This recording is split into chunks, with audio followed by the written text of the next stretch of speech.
સુરતમાં diamond worker union દ્વારા 11 તારીખે કલેક્ટરને આવેદન પાઠવી હડતાલની આપી હતી ચીમકી। મોટી સંખ્યામાં રત્નકલાકારો તેમજ ડાયમંડ વર્કર્સ યુનિયનના સભ્યો આવેદનમાં જોડાયા હતા।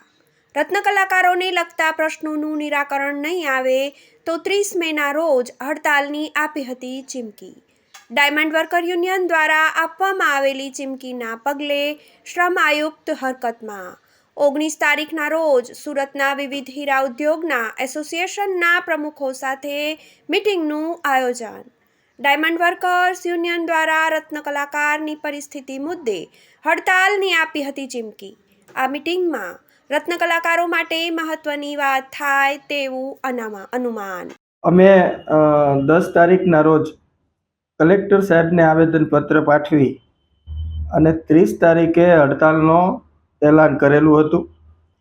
ત્યારબાદ ઓલ ગુજરાત ડાયમંડ એસોસિએશન દ્વારા મુખ્યમંત્રી સાથે મુલાકાત કરી હતી। મુખ્યમંત્રી સાહેબે 2 દિવસની અંદર એક્શન પ્લાન ઘડવાની વાત કરી હતી। ત્યારબાદ કલેક્ટર સાહેબે મંત્રણા કરી હતી અને આજે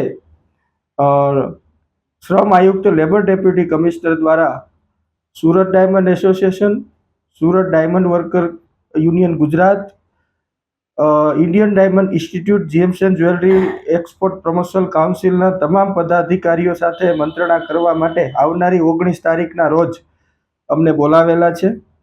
અમારો જે મુખ્ય જે હેતુ છે એ ઇન્ડસ્ટ્રીઝની અંદર છેલ્લા ઘણા સમયથી કામદારોના પગાર નથી વધ્યા, રત્નકલાકારોના ભાવ નથી વધ્યા અને ભાવ તોડી નાખવામાં આવ્યા છે। એ બાબતે આવનારી 30 તારીખના રોજ અમે હડતાલનો કોલ આપવામાં આવ્યો હતો અને હડતાલ હજી અમારી મંત્રણા અને હડતાલનો કોલ હજુ અમારો ચાલુ જ છે। જ્યાં સુધી સુખદ સમાધાન નહીં થાય ત્યાં સુધી આ કોલને અમે ચાલુ રાખીશું અને રત્નકલાકારોને વધુમાં વધુ લાભ મળે એ માટેના પ્રયત્નો કરીશું। આની અંદર લેબર ડેપ્યુટી કમિશનર સાહેબે જે મિટિંગ બોલાવી છે એ વિશ્વાસ છે કે તમામ સંગઠનો રત્નકલાકારોની વેદના અને રત્નકલાકારોની માટે નિર્ણય લેશે અને આવનારા દિવસોની અંદર કોઈ ઇન્ડસ્ટ્રીઝની અંદર ડિફ્યુઝ ના થાય એ બાબતે તમામ પ્રમુખો એનું ધ્યાન રાખશે। Arvind Rathod, GTV news, Surat.